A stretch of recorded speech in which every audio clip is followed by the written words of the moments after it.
What we see today in LLMs is cleverness. This is not limitation, this is today's machine. We will be the pets of the new species that we are generating today. Pets? Pets, P-E-T. A playful agent. It's very dangerous because it will be trillion times more powerful than us. It could be the end of the human race. It could be, yeah. This illusion of free will guides our life. Without it, we wouldn't be a human being. Machine will make us feel that we are making decisions. It means that we are not free. That's right.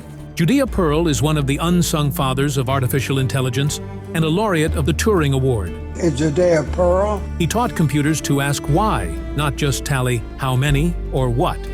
His ideas help doctors, economists, and engineers uncover causes rather than mere coincidences.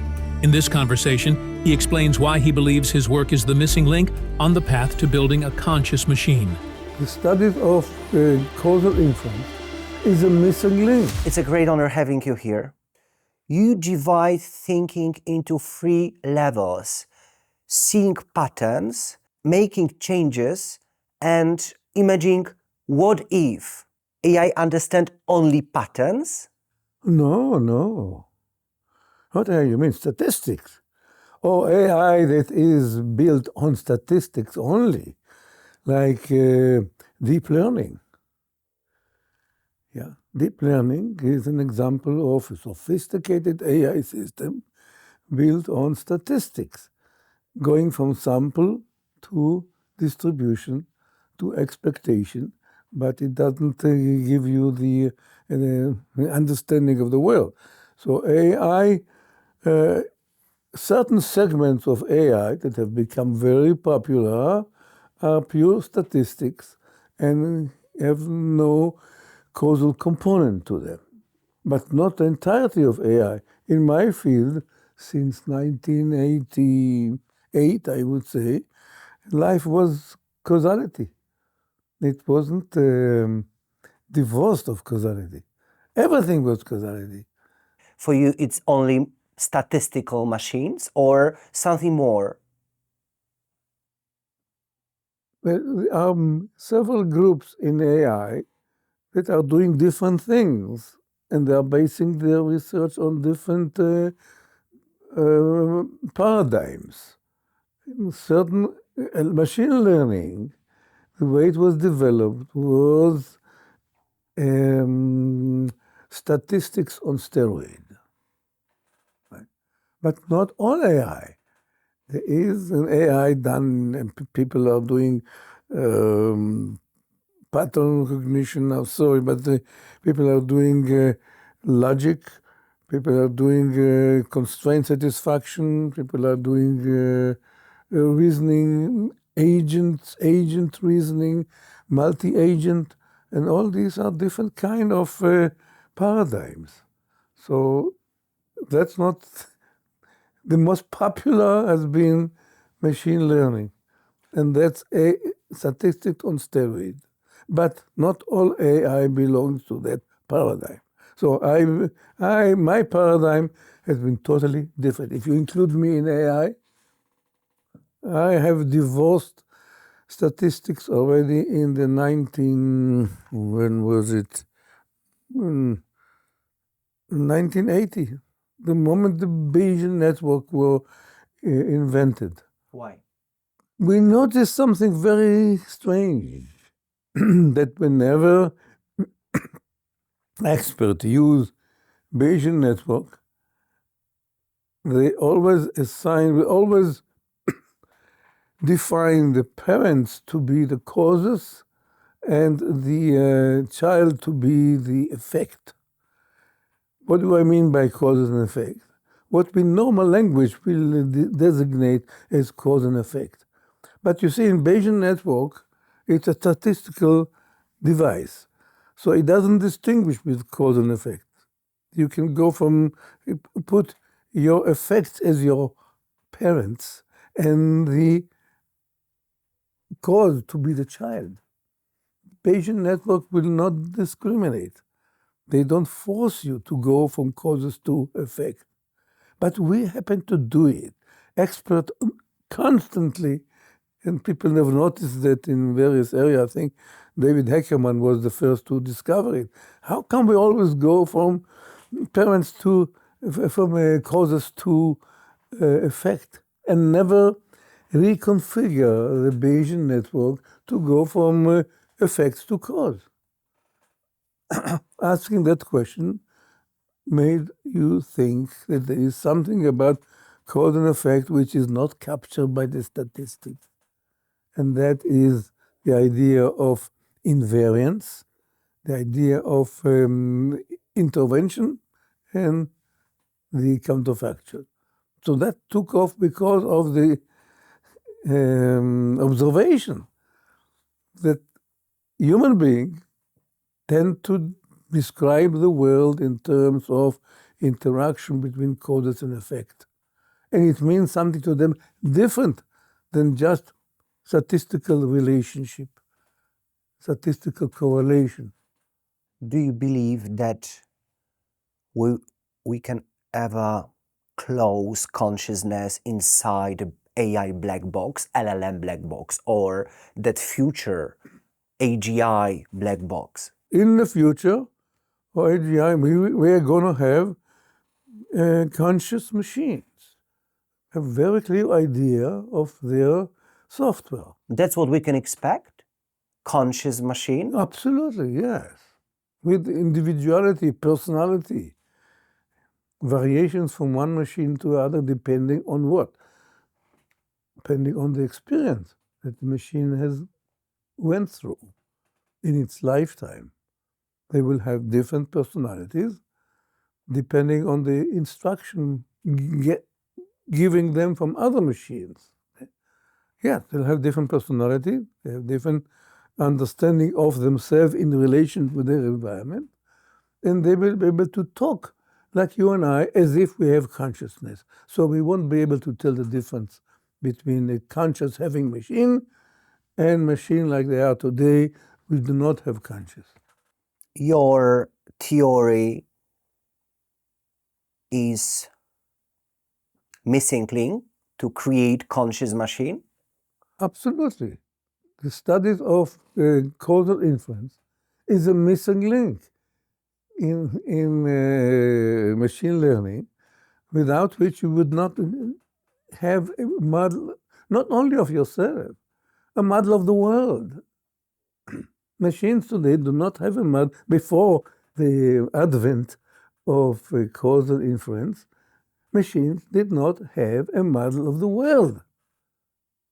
Machine had a condensed and parsimonious model of the statistics, of statistical data that came from the world, but not of how the world works. We didn't have something that we call narrative. What is a narrative? People fight about narrative, not about the data. They agree on data, okay? But what is a narrative? They have different name for that. World model, they have a world of... That's true. Scientists for decades are focused on feeding AI more and more data. That's... and believing that more data will make them more intelligent, right? That's a fallacy, because you have to get to the narrative level. Machine must have a paradigm about the world. I'm switching, because even scientists switch from one terminology to another. Kuhn talked about paradigm change. Okay, other people in the social science, they talk about narrative. Okay, what do the Israeli and Palestinian fight about? The narrative, not about the data. So the idea of having a narrative of a narrative that explains the world, that idea was denied mathematical or formal representation. We couldn't talk about it, we couldn't put it in a machine. Now we have it. It's called the structural causal model, which is built only on one notion. Every variable listens to all the others. Every variable in the universe is listening to all the other, listening. And if the barometer listens to the atmospheric pressure, it's not true that the atmospheric pressure necessarily listens to the barometer, okay? It's unidirectional. Science has been imprisoned by the equality sign, which is symmetric. If F is equal to ma, then A is equal to F over m. Speaking about Newton's law, right? You cannot distinguish between the two. But you and I know that the acceleration is caused by the force and not the other way around. That the force is caused by the acceleration, no. Science has been deprived of an important symbol, a symbol that will distinguish between cause and effect and cause, with directionality. Now we have it. So I feel great. We can do so much more today. We have a paradigm for how things work. Once you said that maybe free will doesn't exist, Correct. but we made it for intelligence. It's necessary for human intelligence. Not so much for intelligence. What does it mean? It's necessary for everything we do, for moral behavior, for improving our performance. This illusion of free will guides our life. Without it, we wouldn't be a human being. It permeates every piece of knowledge. Could you explain Yeah. illusion of free will? Yeah. Because of biology, we are biological machines. We are biological machines. Not only that, I can say we are deterministic biological machines. Okay, if we remove quantum mechanics from the discussion, so every action we're taking is determined by neural activation of our of the neurons in our brain, which is determined by previous excitation of other neurons in our brain and the input that we get. Some of it comes from cosmic radiation, some of it comes from what we are being told. All factors around. All factors around, so whether or not I'm touching my nose or I don't touch my nose, this is not my option. It's determined by the inputs that my finger received, and that determined by the input that the brain has received in the past. Okay? So I have no option. And I have a very vivid sensation that I do have the option and you have the option of touching or not touching. So this is the problem of free will.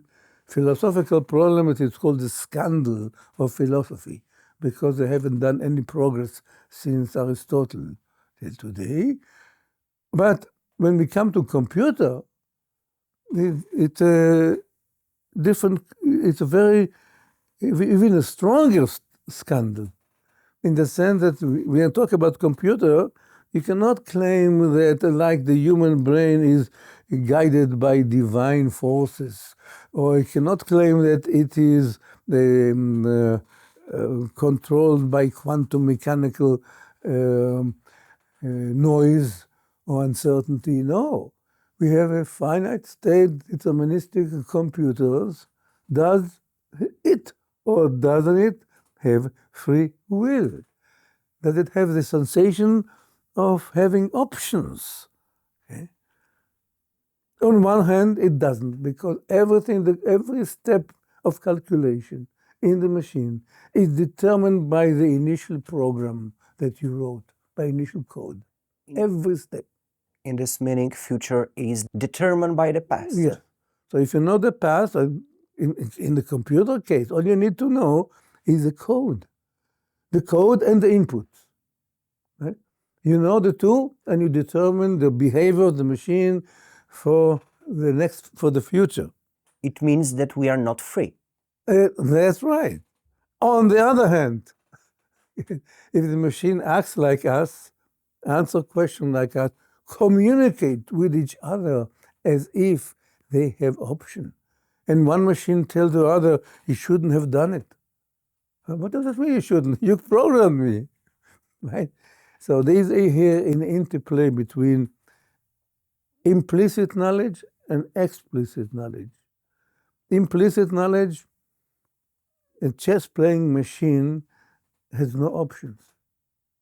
You just follow the rule of the game and the rule of the program.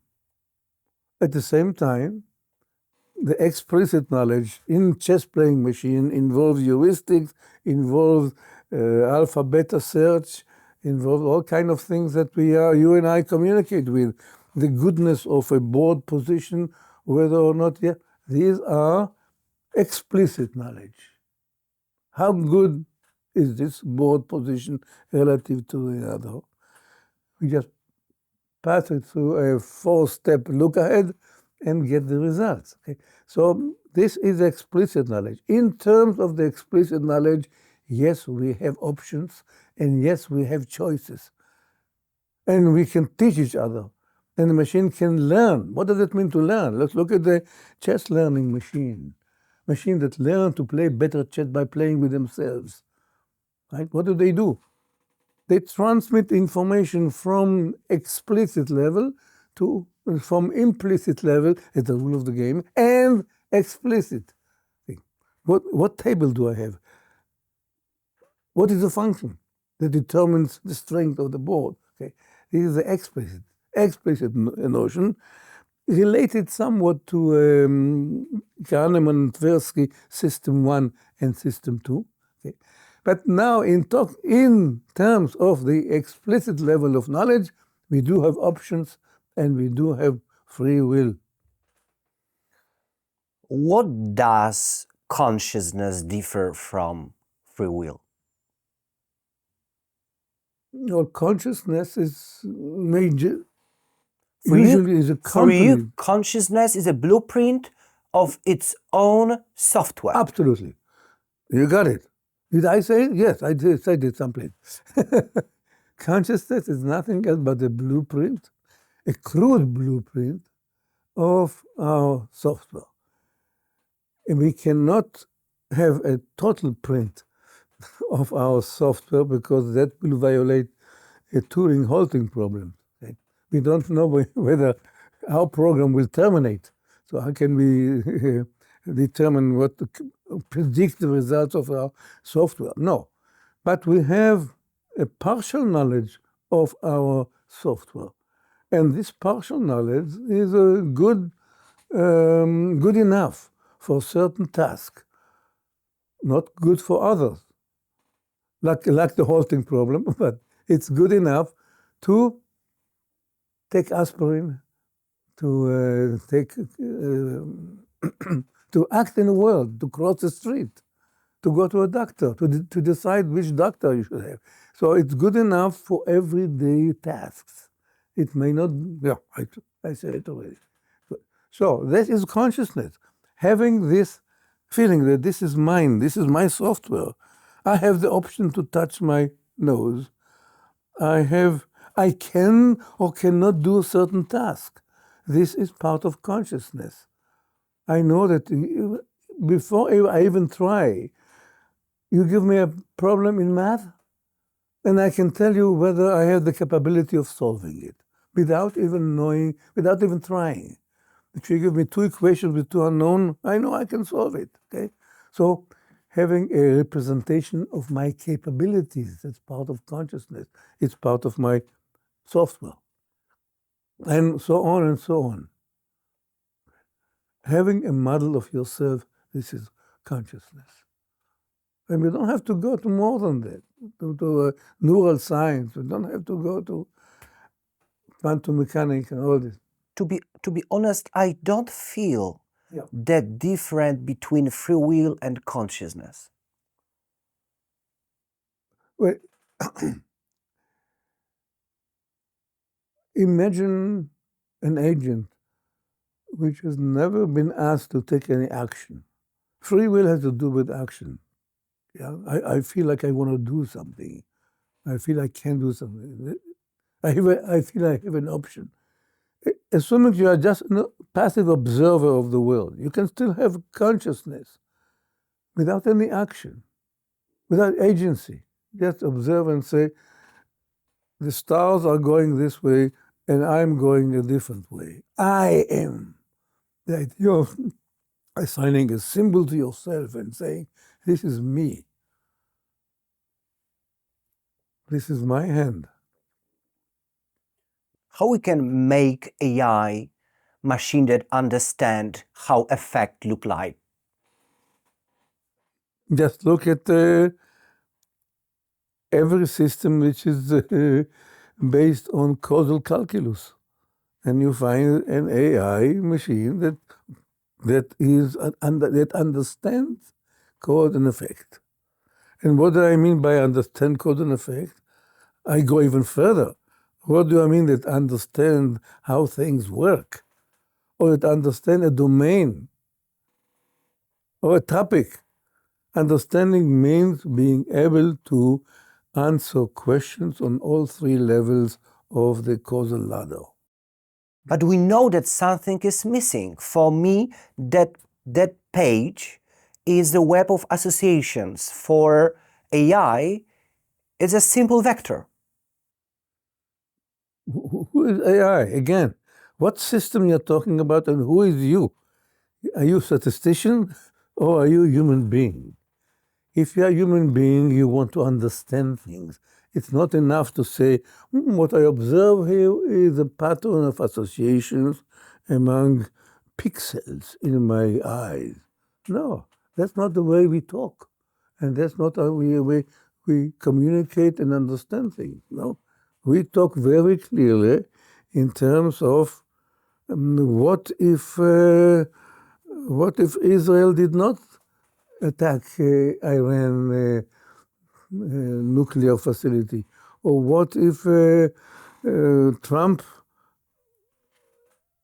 did not give the okay for Israel to do that? We ask, what if not, constantly. Any article in the New York Times about politics or about healthcare is laden with what if questions. It's not laden with pattern of associations. People don't even people do not understand associations. They make mistakes when you talk about associations. No, we are not association machines.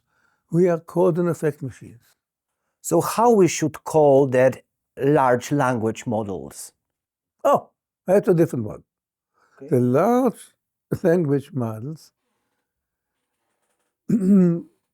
are statistical machines built on text generated from human beings who are causal machines. Okay.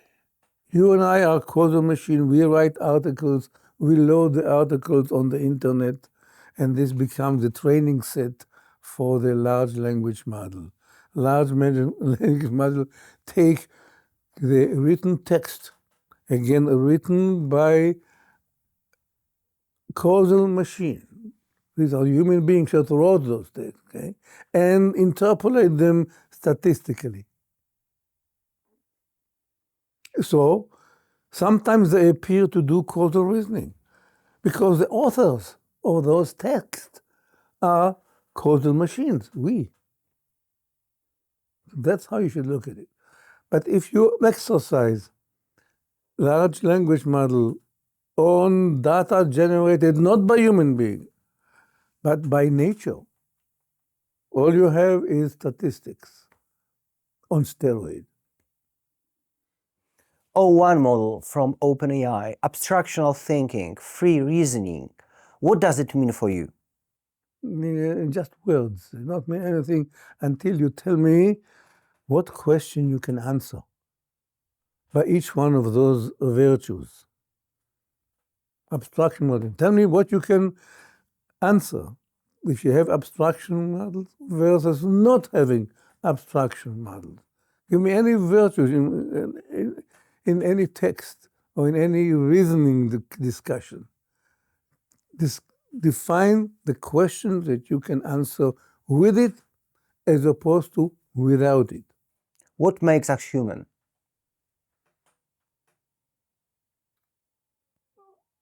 Compared with what? With non-human? Compared with animals? Comparing to the AI. Well, we don't know AI yet. AI has not finished its course yet. We're still Comparing talking to that systems. to LLM, Yeah. or comparing to the next generation AI, which may be general, artificial general intelligence, which may be different in architecture and in capability relative to what we see today. So what AI?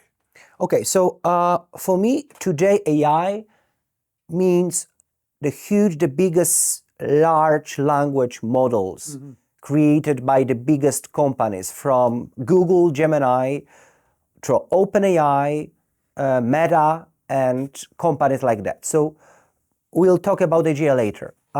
When we look at LLM, that all interfaces around the world, what makes us human comparing to that LLM systems?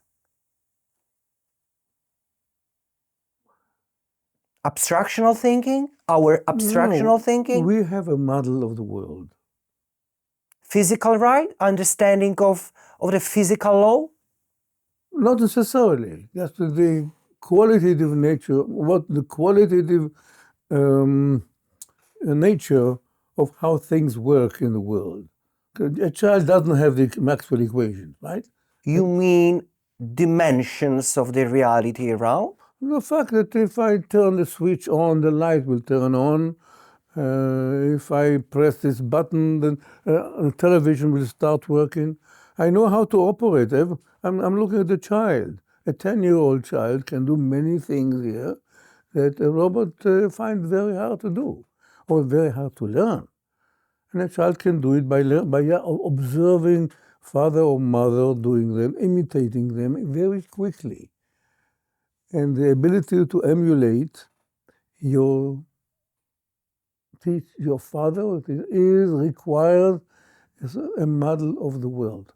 Look, for instance, at the ability to emulate the invention of a bow and an arrow. Yep. Okay? That is, it takes imitation, but it also takes an additional component to understand what makes the string straight, what bends the branch of the tree, and ability to pass it on to the next generation with very few instructions. Just watch me, bzop, and you can tell it to your children. And we have a language to do that. Even the primitive people had a very good spoken language to transmit that skill to next generation. That's what made us human. Okay. And we are, to a large extent, we are born with that transmittance language. OpenAI is ignoring you, Google is ignoring you and your study, Meta is ignoring you, your study. Are they ignoring it? Really? Because they don't advertise it? No, that's my question to you. No, I don't feel like I'm being ignored. I feel like they are doing their spiel, and in time they recognize that they're missing a component, and they will come and wise up. I remember a few weeks ago, I talked to Jeffrey Hinton, Yeah. so-called godfather of AI, this year Nobel Prize winner. And what he said, that human will be second, not the first intelligent of Earth. Do you agree with that? It's second in terms of capability. Yeah. Yeah, I believe so. I believe so, that if you let general AI develop, eventually we are going to have a computers that will have all the capabilities of a human being, but much more powerful. Okay. The capabilities to consciousness and to have free will and to have a model of the world. But it's very dangerous because it will be trillion times more powerful than us. So we'll be second in terms of capabilities, yeah. It could be the end of the human race. It could be, yes. Well, that's what the chicken thought when they saw human being coming. We're going to be second, and they are second. Chicken and dogs and cats are pets of us. We control the world today, and eventually it's quite capable that we will be the pets of the new species that we are generating today. Pets? Pets. P-E-T. Pets. Animals. Animals. No. As a dog. A playful agents, okay? That our destiny will be determined by the will, and I use the word will on purpose, of the machine. Yeah, the machine will make us feel that we are making decisions, but those decisions will be tuned to the desires of the machine. So it will make us feel that it's good for us to serve the master. Like dogs are being taught today, it's good for them to be playful and to behave in a certain way to pacify their master. So yeah, we'll be the pets of some other species. Yeah, I think it's we don't want today. It looks scary, and we have to protect ourselves against that. If we really do not want it, we might enjoy it, you know. Is it too late to change something? Yeah, not too late. No, it's not too late, but we don't know how to do it. We do not have the capability to prevent it from happening, to control its development. It's scary. We do not know how. And anybody who tells you here's a scheme to turn the plug off, I do not believe that we have the capability of controlling these uncontrolled species. Is any question about AI development, data system development that keeps you awake at night? It doesn't keep me awake at night for fear. It keeps me awake at night by curiosity. I'm driven by one desire. I want to understand myself. It's a nice puzzle. And that's why I work in AI. That is a scientific curiosity game. And so I'm awake at night because puzzles come to my mind that I cannot solve, and I can see maybe if I think about it, I'll solve them. So, but not fear. Why not fear? Because I know that I don't have the capability of stopping the way the path is going. Nobody has. Nobody has. Nobody has. Except, who knows, maybe if government regulation becomes really dictatorial, like in North Korea, and they stop all research on AI, it's the only way we can stop it today, as far as I know. I don't believe in regulation, that regulation will do it. What do you think, what we can expect from AI development in the next 5 years? Well, we are going to understand ourselves better. And that for me is a great excitement. Only this? AGI?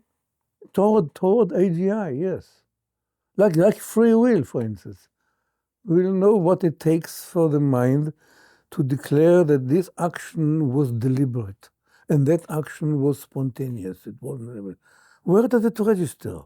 What kind of computational resources are being exercised to enable us to say, I did it out of my free will. It was deliberate action. And that was not.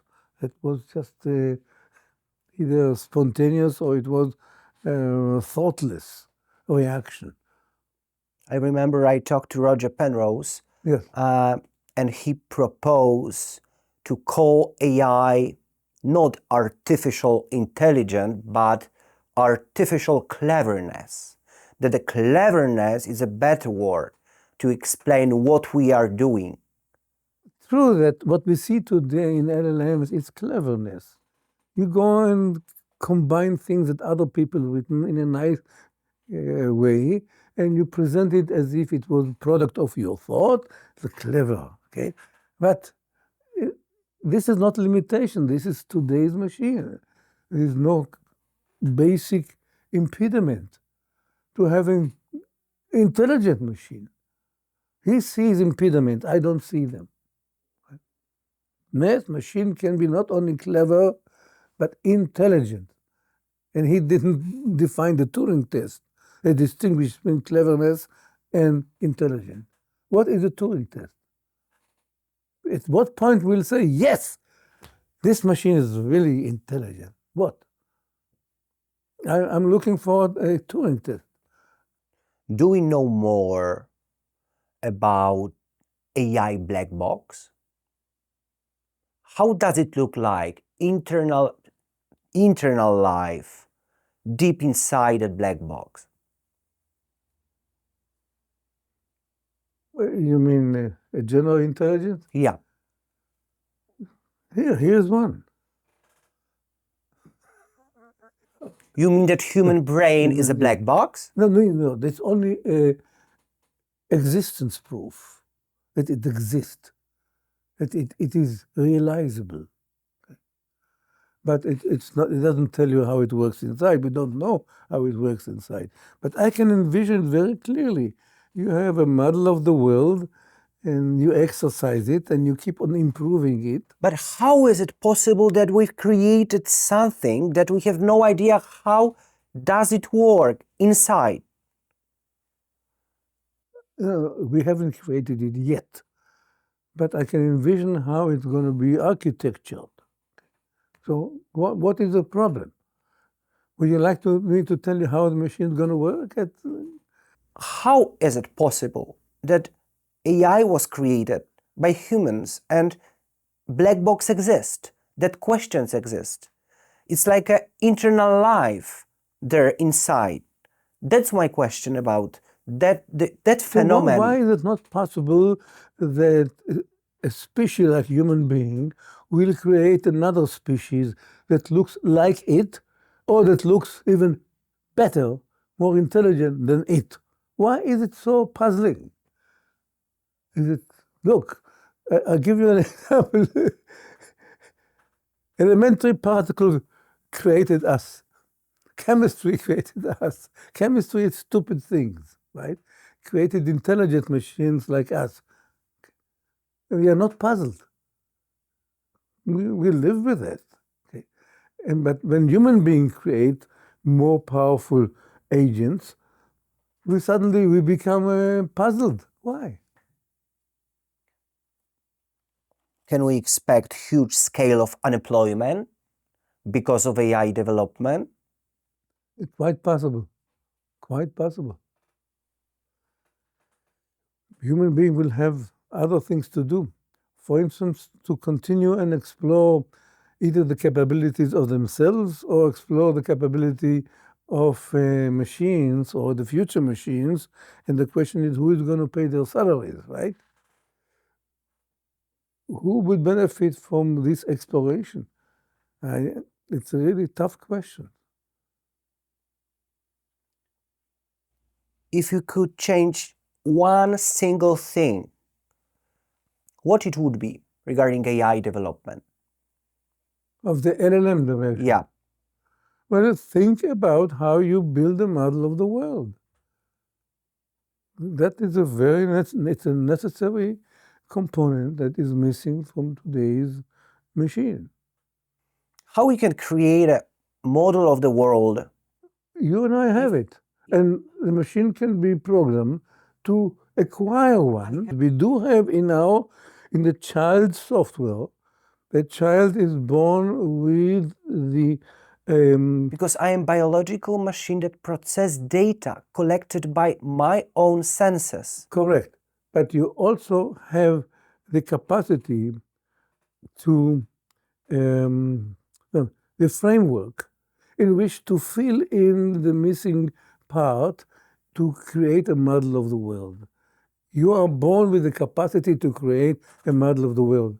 And now, depends on what environment you live in, you'll get a different model. If you live in the Amazon jungle, you'll fill in a different parts differently than if you are born in Sorbonne or born to an intelligent family in Poland. But how we can digitalize a world if we have no idea, for example, how gravity was born? We have no idea what connect quantum world and classical world. Are you really worried about it? Yes, How I many am. people in the world are worried about the lack of a general theory of gravitation? But it doesn't matter. It determines everything around. No, it doesn't bother me, and it doesn't bother the people who are going to work in the morning and are living their life happily and fulfilled. Why?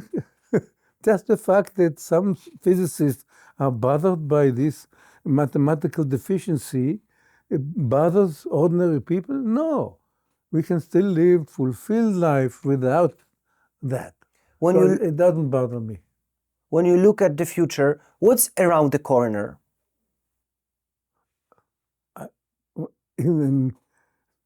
I look at it as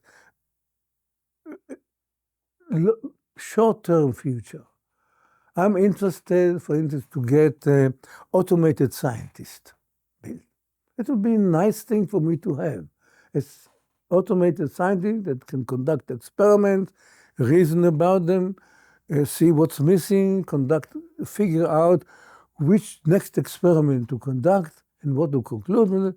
I like to see personalized medicine. That's something that I'm really concrete, and I think it's very close to being realized.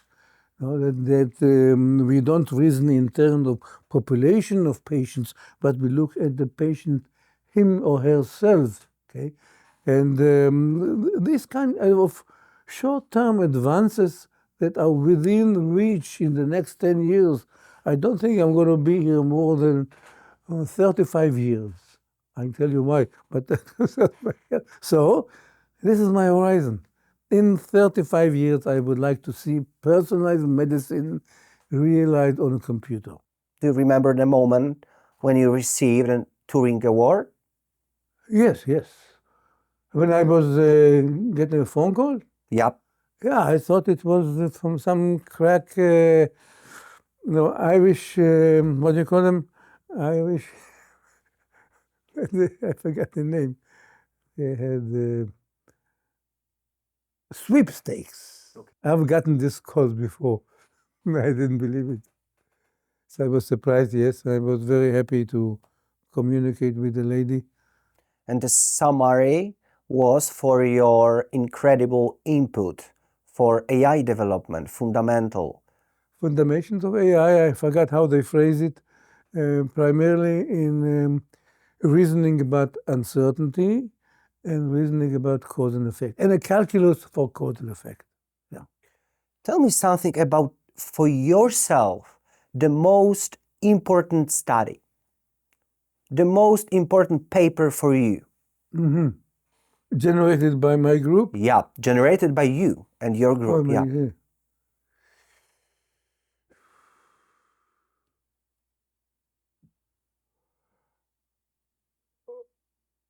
But looking in retrospect, I think it was the algorithmization of counterfactuals. The idea that we can provide machine with the right algorithms, the right assumptions to answer counterfactual questions the way you and I answer them. How this paper changed have changed the world? Everything follows from that. Yes, you take this paper, you have this algorithm, and everything follows from that. from interventions to cause effect to credit and blame, regret. All these notions follow from that. I don't have to do anything. So it follows from one equation. It contains the entire wisdom of causal inference. If you buy one equations, everything is mathematics, straight mathematics. Thank you for your time. No, thank you for entertaining me.